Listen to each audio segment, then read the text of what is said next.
Est-ce qu'il y a encore beaucoup de mythes dans cette industrie? C'est une industrie qui suit encore ou qui se règle encore par beaucoup de mythes. Oui, oui, alors de moins en moins forcément, mais c'est vrai qu'il y a encore beaucoup de mythes, que ce soit sur des exemples de perte de poids ou des exercices qui peuvent être prétendus dangereux, que ce soit par exemple dans le CrossFit ou dans la musculation, voilà, par exemple des légendes telles que les genoux qui ne doivent pas dépasser les orteils sur les squats, ce genre de choses qui au final sont des des vieilles idées fondées qui n'ont pas lieu, parce que c'est pas du tout dangereux pour nos genoux. Ou alors faire des abdos pour perdre du ventre. Alors, enfin, oui, il faut faire des abdos, c'est sûr, mais pour perdre du ventre, déjà, c'est l'alimentation beaucoup et le sport en général, quoi. Pas que les abdos, quoi. Ça, des petites choses comme ça qui persistent encore. Ok, très bien. C'est-à-dire que faire des abdos, c'est un mythe. Ça ne va pas nous Non, permettre c'est de pas perdre. C'est une aide, mais pas l'essentiel. exact. Voilà, voilà, c'est important de faire des abdos, bien sûr, mais on peut pas perdre du ventre en faisant que des abdos. Voilà.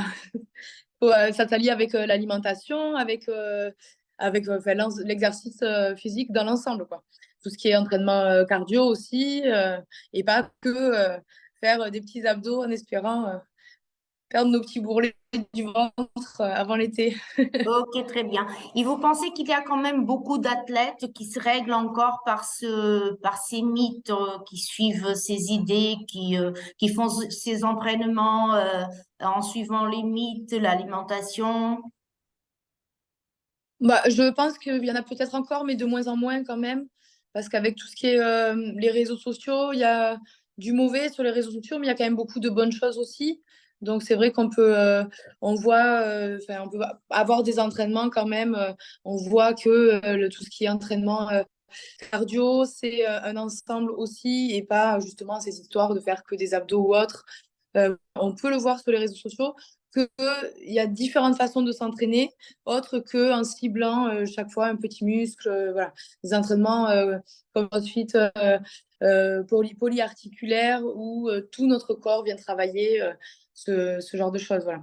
De moins en moins, même si ça persiste encore, parce que par exemple, il y a des écoles, moi je vis à Toulouse, du coup en France, et il y a des écoles encore qui disent que, par exemple, cette histoire de genoux qui ne doivent pas dépasser les orteils quand on fait des squats, il y a encore des centres de formation pour les étudiants coachs qui disent ça. Donc malheureusement, ça persiste encore un peu sur des voilà, anciennes idées, quoi. Ok, mais ça commence à diminuer et à être. Ok. Et quels sont les mythes les plus communs, Marie? Les plus communs au niveau du fitness ou Au niveau du fitness, oui, et même au niveau de l'affaire, de l'industrie.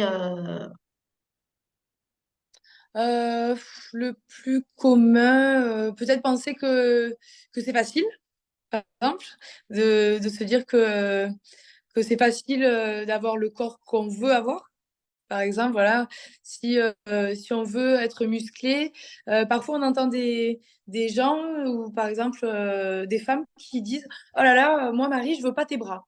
Bon, alors voilà, moi je le prends pas mal du tout parce que moi mes bras, j'ai aucun problème avec.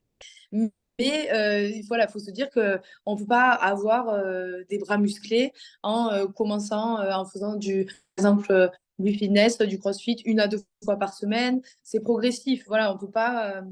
C'est pas comme ça, quoi. On n'a pas des bras qui poussent d'un coup parce qu'on a fait 3 pompes. Donc ça, c'est vrai que c'est long, en fait, le fitness.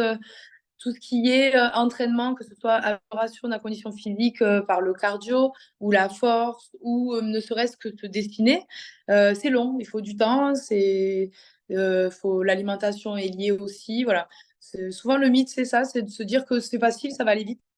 Et beaucoup se découragent, alors que maintenant, faut persister. Par exemple, chez nous au Portugal, je ne sais pas si ça se passe aussi chez vous, si, il y a le mythe que si on boit de l'eau avec quelques gouttes de citron, ça nous aide à maigrir. Alors, je sais qu'en France, il y en a qui font ça aussi. J'avais lu des articles qui disaient que c'est bon le matin pour éliminer les toxines du corps. Voilà. Après, je pense que pour maigrir, bon, après, pourquoi pas? Je suis pas non plus, j'ai pas la science infuse, pourquoi pas? Mais je pense pas que, je pense pas qu'il faille faire que ça, quoi. À la limite, pourquoi pas? Mais ça doit pas être très bon quand même. Vous pensez que le fait que les athlètes se règlent un peu par ces mythes, ça les aide à atteindre les objectifs, à arriver à un objectif, à un point? Mais après, si ça peut donner à certains une discipline, comment dire, une routine avec ce genre de choses telles que verre citronné ou autre, mais que ça, du coup, ça engendre une routine qui permet de faire la globalité, oui, pourquoi pas. Voilà, c'est un bon début en fait. Ça permet de se lancer, mais ça suffit pas. Ça fait quand même qu'il crée des objectifs qui les aident à créer une routine, une obligation, on va Oui, dire c'est comme ça, ça. ouais, voilà. Ok. Et au niveau de l'affaire, est-ce que vous trouvez des mythes dans l'affaire dans le business du fitness? Dans le Ouais. Après, voilà, il y a des gens qui pensent qu'on peut être riche en ayant des salles de sport. Alors, peut-être. Il y a sûrement des gens qui peuvent. Il y a pas, enfin, oui, c'est normal, hein, comme tout. Il y en a qui s'en sortent mieux que d'autres. Mais je pense que déjà, le fitness, c'est une passion avant tout. Ça fait partie des métiers passion. Je pense pas qu'on puisse se dire je veux être coach sportif ou ouvrir une salle de sport, une box de CrossFit juste pour l'argent. Voilà. Ça marche pas.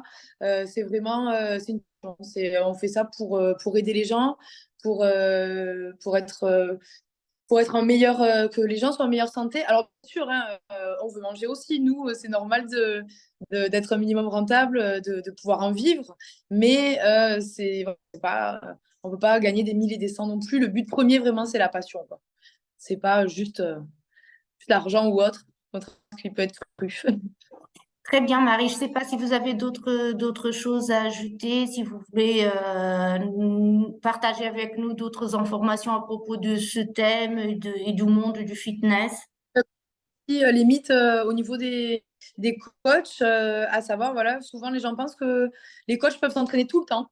Et non, pas forcément. Voilà, par exemple, comme on parlait juste avant, mais quand on a une entreprise, forcément, oui, toute la journée, on est à la box de CrossFit. On y est de 9h à 21h, sauf aujourd'hui, parce que du coup, là, je suis avec vous. Mais sinon voilà, de 9h à 21h, on ne s'entraîne pas. On a plein de choses à faire. Des papiers, on a du ménage, accueillir les gens, voilà, du rangement. C'est un mythe aussi de penser que les coachs et que les honneurs font que s'entraîner.